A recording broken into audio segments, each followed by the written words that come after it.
البيت من استطاع إليه سبيلا. وقال تعالى في شأن حبيبه إن الله وملائكته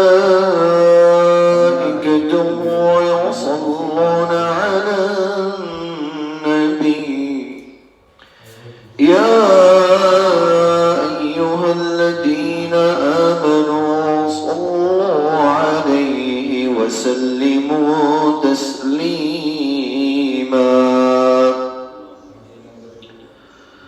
اللهم صل على سيدنا ونبينا وحبيبنا وسندنا وإمامنا وشفيعنا ومولانا محمد العربي الحاشمي إمام الأنبياء والمرسلين وخاتم النبيين وعلى آله وأصحابه وبارك وسلم تسليما كثيرا كثيرا.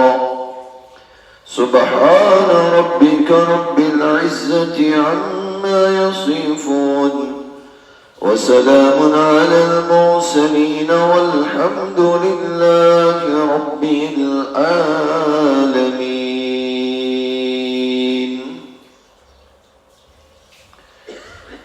محترم بزرگوں، عزیز ساتھیوں، گھروں پر بیٹھ کر سن رہی مائیں، بہنیں اور بیٹیاں، یہ رمضان المبارک کے بعد جو پہلا مہینہ آتا ہے اسے شوال کا مہینہ کہا جاتا ہے. اس کے بعد ذی القعدہ کا مہینہ آتا ہے، اس کے بعد ذی الحجہ کا مہینہ آتا ہے. شوال، ذی القعدہ اور ذی الحجہ کے پہلے 10 دن ان کو حج کے مہینے کہا جاتا ہے. اور یہ وہ مہینے بھی ہیں جن مہینوں کو اشہر حرم بھی کہا جاتا ہے. قرآن الکریم نے جن مہینوں کو حرمت والے، عظمت والے، تکریم والے، فضیلت والے، بڑھوتری والے مہینے بیان فرمایا ہے. کسی آدمی کے اوپر اگر ان مہینوں میں شوال، ذی القعدہ اور ذی الحجہ کے 10 دن اگر اتنے دنوں میں اتنی طاقت پیدا ہو جائیں کہ وہ اپنے گھر سے لے کر بیت اللہ شریف تک جانے کا، بیت اللہ شریف سے اپنے گھر تک آنے کا خرچہ اٹھا سکے اور اپنے گھر سے لے کر وہاں جانے آنے کے درمیان میں اور وہاں رہنے کے قیام کے درمیان میں جتنے دن، جتنے مہینے گزرتے ہیں، اتنے دنوں یا اتنے مہینوں کا نان نفقہ اپنے گھر والوں کا موجود ہو، اس آدمی کے اوپر اس مہینوں میں، ان مہینوں میں حج بیت اللہ کرنا فرض ہو جاتا ہے. اس کو اللہ تعالیٰ نے قرآن الکریم کی اس آیت کریمہ میں بیان فرمایا، جس کو ہم نے خطبے میں تلاوت فرمایا. وَلِلَّهِ عَلَى النَّاسِ حِجُّ الْبَيْتِ مَنِ اسْتَطَاعَ إِلَيْهِ سَبِيلًا. مَنِ اسْتَطَاعَ إِلَيْهِ سَبِيلًا کا مطلب یہ ہے کہ آدمی کے پاس اتنے روپے آ جائیں، اتنا مال آ جائیں کہ وہ حرمین شریفین تک آنے جانے کا خرچہ اور جتنی مدت وہاں پر وہ رہے گا، اتنی مدت تک کا اپنے گھر والوں کا خرچہ اس کے پاس موجود ہو. اس کو قرآن نے کہا اس کو استطاعت نصیب ہو گئی، اب اس کے اوپر حج فرض ہو گیا. اسے چاہیے کہ حج کی تیاریاں شروع کر دیں، کوشش کریں کہ اللہ تعالیٰ نے اسے اتنا مال دے دیا ہے تو اب وہ کاغذاتی کام، پاسپورٹ ہیں یا ویزا کا جو پروسیس ہے، اور ہمارے زمانے میں جس طریقے سے عرضی داخل کرنی پڑتی ہیں، یا عرضی ہیں، یا کسی دور والے کے ساتھ کانٹیکٹ کرنا پڑتا ہے، اس کے ساتھ کانٹیکٹ کریں، شروع کریں، کوشش ہے نام نکل آئیں، اللہ رب العالمین کا شکریہ ادا کریں اور پھر سفر کی تیاری شروع کر دیں۔ اگر نام نہ نکلیں، اس سال موقع نہ ملا تو پھر آئندہ سال کے لیے تیاریاں شروع کر دیں۔ آدمی کے پاس اگر طاقت پیدا ہو جائے، اس کے اوپر حج فرض ہو جاتا ہے اور پھر اس کے اوپر ضروری ہو جاتا ہے کہ وہ حج کی تیاریاں شروع کر دیں۔ اس سال نہیں تو آئندہ سال، پھر اس سال نہیں تو آئندہ سال، کبھی تو اس کا نام نکل ہی آئے گا۔ حج بیت اللہ، یہی عنوانات ہیں جو آج کے بعد کی کچھ جمعوں میں آپ حضرات کے سامنے رکھے جائیں گے۔ اس سے پہلے کہ حج کی فرضیت اور حج کی اہمیت کو آپ حضرات کے سامنے رکھا جائے، بہت مناسب معلوم ہوتا ہے کہ ہم جس جگہ کے اوپر حج کے لیے جاتے ہیں اور جس جگہ کے اوپر روضہ اقدس صلی اللہ تعالی علیہ وسلم تسلیما کثیرا کثیرا کی زیارت کے لیے جاتے ہیں، ان مقامات کی کچھ تاریخی حیثیت اور ان مقامات کی کچھ فضیلت ہم سب کے سامنے آ جائے، تاکہ ہمارے دلوں میں وقعت بھی پیدا ہو جائے، قدردانی بھی پیدا ہو جائے اور ان مقامات تک پہنچنے کا شوق اور جذبہ بھی پیدا ہو جائے۔ یہ آیت کریمہ جو پڑھی ہے، اس آیت کریمہ میں اللہ رب العالمین نے سب سے پہلے جو ورڈ، جو شبد، جو لفظ استعمال فرمایا یہ یہی ہے، وَلِلَّهِ عَلَى النَّاسِ حِجُّ الْبَيْتِ۔ اللہ تعالیٰ کے لیے لوگوں کے اوپر بیت اللہ کا حج کرنا، بیت اللہ شریف، یہ کیا ہے؟ اس کے بارے میں اللہ تعالیٰ فرماتے ہیں إِنَّ أَوَّلَ بَيْتٍ وُضِعَ لِلنَّاسِ لَلَّذِي بِبَكَّةَ۔ یہ بیت اللہ شریف اللہ کا وہ گھر ہے، إِنَّ أَوَّلَ بَيْتٍ وُضِعَ لِلنَّاسِ لَلَّذِي بِبَكَّةَ۔ یہ بیت اللہ شریف اللہ تعالیٰ کا وہ گھر ہے جو اس دنیا میں سب سے پہلے مکۃ المکرمہ میں بنایا گیا، جس کے حج کے لیے ہم جاتے ہیں، جس کے دیدار کے لیے ہم جاتے ہیں، جس کے طواف کے لیے ہم جاتے ہیں، یہ بیت اللہ شریف ہے۔ اب یہ کیسے رکھا گیا؟ علماء کرام نے اس کی تشریحات کو بیان فرمایا ہے۔ سب سے پہلے بیت اللہ شریف آسمانوں سے فرشتوں کے ذریعے دنیا میں اتارا گیا، سب سے پہلے۔ اس کے بعد حضرت آدم علیہ نبینا علیہ الصلوۃ والسلام جب دنیا میں اتارے گئے اور اما حوا سے ملاقات ہوئی، وہ اس پہاڑ کے پاس جو عرفات میں ایک میدان کے قریب ہے،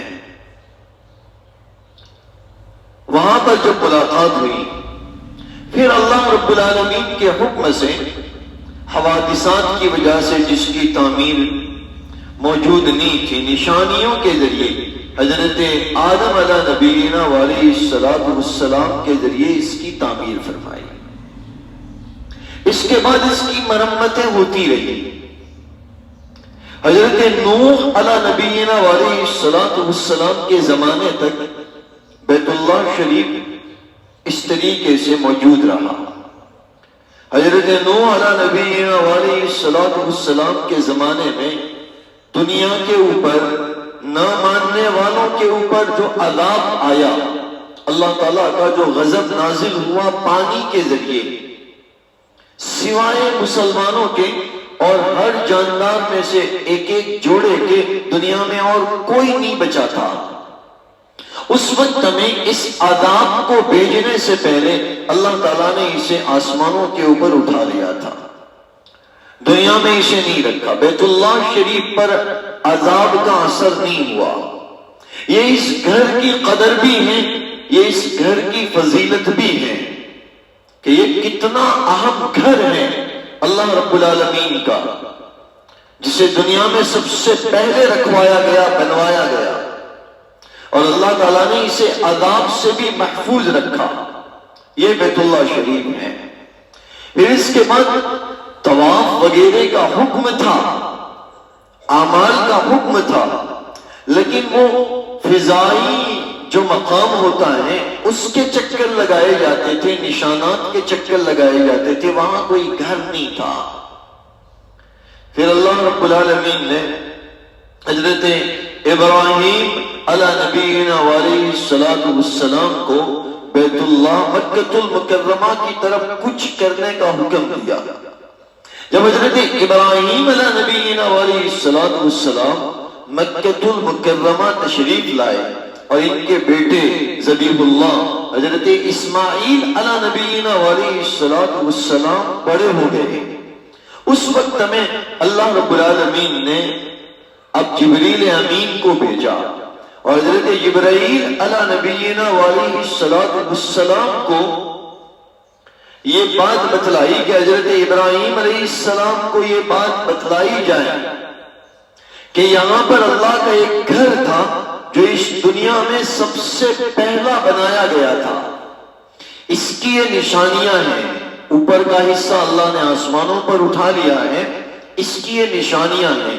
حضرت جبرائیل علیہ نبینا علیہ السلام نے اس کی جو بنیاد ہوتی ہے، اس کا جو اسٹرکچر ہوتا ہے، اس کی نشانیاں بتلائی، اور بھی حضرت ابراہیم علیہ السلام کو اللہ کا حکم سنایا کہ اللہ تعالیٰ اس بات کا حکم دیتا ہے کہ اب آپ اس گھر کو تعمیر فرمائیں۔ کوئی حضرت جبرائیل علیہ السلام نے اللہ کے حکم سے اس گھر کی انجینئرنگ فرمائی، اور حضرت ابراہیم علیہ نبینا علیہ السلام نے اللہ نے جیسا بتلایا، جبریل امین نے جیسا سکھایا، اسی طریقے سے وہاں پر ایک گھر تعمیر فرمایا۔ آج بھی بیت اللہ شریف کا جو اوپر کا حصہ ہے، اس میں بعد میں پھر قریش نے بھی تعمیر کی، پھر اس کے بعد جو ہے حضرت عبداللہ ابن زبیر رضی اللہ تعالی عنہما کے وقت میں بھی اس کی ایک تعمیر ہوئی، پھر اس کے بعد جو ہے بعد میں بھی اس کی تعمیر ہوئی، حجاز کے زمانے کے بعد میں اس کی تعمیر ہوئی۔ یہ تعمیر تو پھر بعد کی ہے اوپر کے حصوں کی، لیکن اس کی جو بنیادیں ہیں، اس کا جو اسٹرکچر ہے، یہ اسٹرکچر کبھی نہیں بدلا گیا۔ حضرت ابراہیم علیہ نبینا علیہ السلام نے جس بنیاد کے اوپر، جس اسٹرکچر کے اوپر بیت اللہ شریف کو تعمیر فرمایا تھا، وہی اسٹرکچر آج بھی وہاں پر موجود ہے۔ یہ بیت اللہ شریف ہے۔ بیت اللہ شریف چاروں طرف سے برابر کاٹ کھوڑا پر بنیلو ہتو، ایسا تھا چوکور، جیسے چار سمت، ایک دو یہ تین، اور ایک سمت سے یہ گول تھا، جیسے یہ محراب ہے، اس طریقے سے حضرت ابراہیم علیہ نبینا علیہ السلام نے اسے تعمیر فرمایا تھا۔ اس کے دو دروازے تھے، اور یہ دونوں دروازے زمینی سطح کے اوپر تھے کہ آدمی بغیر سیڑھی چڑھے داخل بھی ہو جائیں، ایک دروازے سے داخل ہو، دوسرے دروازے سے نکل جائے۔ لیکن جب قریش کے زمانے میں بیت اللہ شریف کی تعمیر کی باری آئی اور قریش کے لوگوں نے بیت اللہ شریف کی تعمیر کے لیے یہ مشورہ کیا کہ ہمیں یہ جو گھر سیلاب وغیرہ کی وجہ سے بوشیدہ ہو چکا ہے، ریل آوانا کارنے ایک گھر کی دیواروں کمزور تھی گئی ہے، تو ہمیں اسے دوبارہ تعمیر کرنا چاہیے۔ انہوں نے اس کے لیے یہ مشورہ کیا کہ اس میں سارے پیسے حلال کے لگائے جائیں گے، حرام کمائی کا ایک روپیہ بھی نہیں ہوگا، ایک پائی بھی حرام کمائی کی نہیں ہوگی۔ انہوں نے مشورہ کیا۔ اس مشورے کے بعد انہوں نے دھن اکٹھا کیا، مال اکٹھا کیا اور اس تعمیر کو شروع فرمایا۔ پیارے آقا صلی اللہ تعالی علیہ وسلم بذات خود اس تعمیر میں شامل تھے، تعمیر کو شروع فرمایا، اپنے جمع حلال پیسوں کے ذریعے وہ تعمیر کر رہے تھے۔ تعمیر کرتے کرتے انہوں نے سوچا کہ جتنا پہلے بنا ہوا تھا کہ چار طرف سے ایسا سیدھا اور ایک طرف سے آدھا گول بنا ہوا ہے، اگر اتنا بڑا بنانے جائیں گے تو ہمارے حلال پیسے کم پڑ جائیں گے، ہمارے پاس دوسرا مال ہے نہیں۔ تو انہوں نے مشورہ کیا کہ ایک کام کرتے ہیں، اسے تھوڑا کم کر دیتے ہیں۔ تو انہوں نے یہ بیت اللہ شریف کو چوکور کر دیا، چورس بناوی دیدو، اور وہ جو حتیم کا حصہ ہے ارد گور بھاگ جیچ ہے، انہوں نے اس کو الگ کر دیا پیسے نہ ہونے کی وجہ سے۔ یہ بیت اللہ شریف کی جو تعمیر ہے، بعد میں بھی تعمیر ہوئی اسی کے حساب سے، پہلے اس پر چھت نہیں تھی، اب چھت بھی لگا دی گئی ہے، تقریباً 14 میٹر کے قریب اس کی اونچائی ہے اور چاروں طرف کو ملا کر جو ہے 12 میٹر کے قریب اس کی چوڑائی ہوتی ہے۔ یہ بیت اللہ شریف ہے، اگر قریب سے کوئی چکر لگاتا ہے، طواف کرتا ہے، 25 سے 30 منٹ کا ایک طواف یعنی 7 چکر ہوتے ہیں۔ بیت اللہ کے صحن میں اگر دور سے کوئی طواف کرتا ہے تو 40 سے 45 منٹ لگتے ہیں، اگر پہلے منزلے کے اوپر کوئی طواف کرتا ہے تو 1 سے سوا گھنٹہ لگتا ہے، پھر اگر وہ اوپر کی طرف جاتا ہے اور دور سے ازدحام میں طواف کرتا ہے تو 1.5 سے پونے 2 گھنٹے لگتے ہیں۔ اور حج کے لیے جب لوگ جاتے ہیں، طواف زیارت اور طواف وداع کی جب باری آتی ہے تو اس وقت میں 2.5 سے پونے 3 گھنٹے بھی لگ جاتے ہیں، اتنا ازدحام ہوتا ہے۔ اللہ ہم سب کو یہ نصیب فرمائے۔ پیارے آقا علیہ السلام نے ارادہ بھی فرمایا کہ اگر لوگ یہ کہنا شروع نہ کر دیں کہ دیکھا جیسے ہی ان کو طاقت مل گئی انہوں نے ہماری تعمیر کو بدل دیا، تو میں بیت اللہ شریف کو دوبارہ تعمیر کرتا اور حتیم کے حصے کو بیت اللہ شریف میں داخل کر دیتا۔ لیکن ابھی یہ قریش کے اسلام لانے کا زمانہ زیادہ دور نہیں گزرا، اس لیے میں ایسی ہی تعمیر رہنے دیتا ہوں۔ اللہ تعالیٰ کی اس میں بڑی حکمتیں ہیں۔ ایک حکمت یہ بھی ہے کہ بیت اللہ شریف کا دروازہ تو اتنا اونچا ہے کہ بغیر سیڑھی کے کوئی جا نہیں سکتا، دوسرا دروازہ تو انہوں نے نکال ہی دیا ہے قریش کے زمانے سے، عبداللہ ابن زبیر نے پھر رکھا تھا، لیکن پھر بعد میں جب تعمیر ہوئی تو انہوں نے اس کو نکال دیا۔ پھر دوبارہ جو ہے بادشاہ نے، نیک بادشاہ نے اسی طریقے سے بنانے کی کوشش کی تو غالباً حضرت امام مالک رحمۃ اللہ علیہ نے یہ مشورہ دیا کہ بھائی جیسا ہے ویسے ہی رہنے دو، باقی جو بھی بادشاہ آئے گا اپنا نام لکھوانے کے لیے اس کو توڑ کر بنانا اپنا مشغلہ بنا لے گا۔ اس لیے پھر یہ ایسا ہی ہے، ایک ہی دروازہ ہے، اونچائی کے اوپر ہے، سیڑھی سے اوپر جا سکتے ہیں۔ پیارے آقا علیہ السلام نے حتیم کے حصے کو بیت اللہ میں شامل نہ کر کے ہمارے اوپر احسان کر دیا کہ بیت اللہ شریف کے دروازے کے اندر سے داخل ہونے کی ہر ایک کو اجازت نہیں ہے، ہاں حتیم میں داخل ہو کے نماز پڑھ سکتے ہیں۔ تو حتیم میں نماز پڑھنا یہ ایسا ہی ہے جیسے بیت اللہ میں نماز پڑھنا۔ ایک تو بیت اللہ کی طرف رخ کر کے نماز پڑھنا جیسے ہم سب بھی پڑھتے ہیں، وہاں جا کر بھی پڑھتے ہیں، اور ایک تو ہے بیت اللہ کے اندر نماز پڑھنا۔ تو یہ جو حتیم والا حصہ ہے آج کے وقت میں تقریباً 4 وقت میں یہ حصہ کھولا جاتا ہے، عورتوں کے لیے 2 وقت میں، مردوں کے لیے 2 وقت میں کھولا جاتا ہے۔ لوگ وہاں انتظار میں کھڑے رہتے ہیں اور جب وہ دروازہ کھلتا ہے حتیم میں لوگ باری باری نفلیں پڑھتے ہوئے ایک طرف سے داخل ہو کر دوسری طرف سے نکل جاتے ہیں۔ وہاں انہوں نے 2 چھوٹے چھوٹے دروازے رکھے ہیں، وہاں سے لوگ پڑھ کے نکل جاتے ہیں۔ اللہ ہم سب کو نصیب فرمائے۔ یہ بیت اللہ شریف کی مختصر سی تاریخ ہے۔ پھر اس کے بعد اس میں تعمیریں بہت ہوئی، مرمتیں بہت ہوئی، مرمتیں جس کو نئی تعمیر نہیں کہا جاتا، مرمتیں بہت ہوئی۔ بیت اللہ شریف پیارے آقا صلی اللہ تعالی علیہ وسلم نے فرمایا اس کو دیکھنا عبادت، اس کو دیکھ کر دعا کرنا مستجاب ہوتا ہے۔ پیارے آقا علیہ السلام نے فرمایا اللہ تعالیٰ کی روزانہ 120 رحمتیں اس گھر کے اوپر نازل ہوتی ہیں، بیت اللہ شریف کے اوپر نازل ہوتی ہیں۔ جس میں سے 7 رحمتیں طواف کرنے والوں کے اوپر، 40 رحمتیں وہاں پر اس کی طرف رخ کر کے نماز پڑھنے والوں کے اوپر، اور 20 رحمتیں بیت اللہ شریف کو دیکھنے والوں کے اوپر۔ 120 رحمتیں روزانہ اس گھر پر نازل ہوتی ہیں۔ یہ وہ گھر ہے پیارے آقا علیہ الصلوۃ والسلام نے جس گھر کے ہر سال کے غسل دینے کو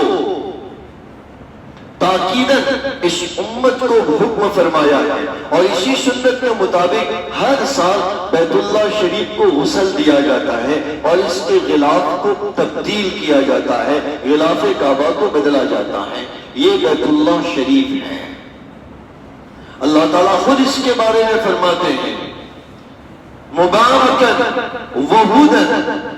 اس کی 2 فضیلتیں اللہ تعالیٰ نے قرآن میں ذکر فرمائی کہ یہ بیت اللہ شریف جو سب سے پہلا اللہ کا بنایا ہوا دنیا میں گھر ہے، ان اول بیت وضع للناس للذی ببکۃ مبارکن، اس کی پہلی فضیلت یہ کہ بڑی برکتوں والا گھر ہے، بڑی برکتوں والا گھر ہے۔ اس کی برکتوں سے کوئی انکار نہیں کر سکتا، اس کے کچھ حصے ہیں۔ میں ان حصوں پر انشاءاللہ تعالی آئندہ جمعہ کو جاؤں گا۔ یہ تفصیل اس لیے بیان ہو رہی، پھر آئندہ تو آئے گی یہ باتیں۔ بیت اللہ شریف پر جب ہم باب غزہ سے باہر نکلتے ہیں معلات کی طرف، اللہ تعالیٰ جزائے خیر دے ہمارے حاجی ولی بھائی صاحب کو، جنہوں نے ہمیں ہر جگہ کا دیدار کروایا، بڑی مخلصانہ خدمتوں سے نوازتے ہیں۔ اللہ تعالیٰ آپ کو اور آپ کی اولاد کو بھی خوب ترقیات سے نوازے، اور بار بار ان کو، ہم سب کو، ہماری پوری بستی والوں کو وہاں کا دیدار نصیب فرمائے۔ باب غزہ سے نکل کر معلات آتا ہے، مکۃ المکرمہ کا قبرستان آتا ہے، وہاں سے پھر تھوڑے ہم آگے کی طرف آتے ہیں، ایک گلی پڑتی ہے، اس گلی سے جب آگے جاتے ہیں تو ایک مکتبہ ہے پیلے کلر کا۔ یہ پیلے کلر کا مکتبہ یہ وہ جگہ ہے جہاں پیارے آقا رحمت للعالمین سارے جہانوں کے سردار حضرت محمد مصطفیٰ صلی اللہ تعالی علیہ وسلم کی پیدائش ہوئی تھی۔ تو ان جگہوں پر ہم جائیں گے تاکہ شوق پیدا ہو جائے کہ ہم جس جگہ کے اوپر جا رہے ہیں اور ہمیں جس جگہ کے اوپر جانا چاہیے، جانے کی امید رکھنا چاہیے، ان جگہوں کے درجات کیا ہیں، یہ کیسے مقامات ہیں۔ بیت اللہ شریف برکتوں کی چیز ہے، ہدایت کی چیز ہے، یہاں پر پہنچنے والے ہدایت ضرور پاتے ہیں۔ بیت اللہ شریف امن کی چیز ہے، یہاں پر پہنچنے والے امن اور سکون پاتے ہیں۔ اللہ تعالیٰ ہم سب کو اس گھر کی بار بار زیارت نصیب فرمائے۔ آگے بھی اور اس کی فضیلتیں ہیں، یہ فضیلتیں اور بیت اللہ شریف سے جڑے ہوئے جو مقامات ہیں، تقریباً 15-16 مقامات بیت اللہ شریف سے جڑے ہوئے ہیں۔ حجر اسود سے شروع کرو، ملتزم پر آؤ، باب کعبۃ اللہ پر آؤ، میزاب رحمت پر آؤ، حتیم پر آؤ، مقام ابراہیم پر آؤ، رکن عراقی پر آؤ، یمنی پر آؤ، شامی پر آؤ۔ یہ اس سے جڑے ہوئے جو مقامات ہیں، یہ اس کے بارے میں انشاءاللہ تعالی آئندہ جمعہ اور بعد والی جمعوں میں سنیں گے، پھر سمجھیں گے اللہ تعالیٰ نے اس گھر کا حج فرض کیا ہے، کن لوگوں کے اوپر حج فرض ہوتا ہے، حج کرنے کے کیا فضائل ہیں اور حج نہ کرنے پر کیا وعیدیں ہیں۔ اللہ تعالیٰ ہم سب کو حج مقبول اور مبرور نصیب فرمائے۔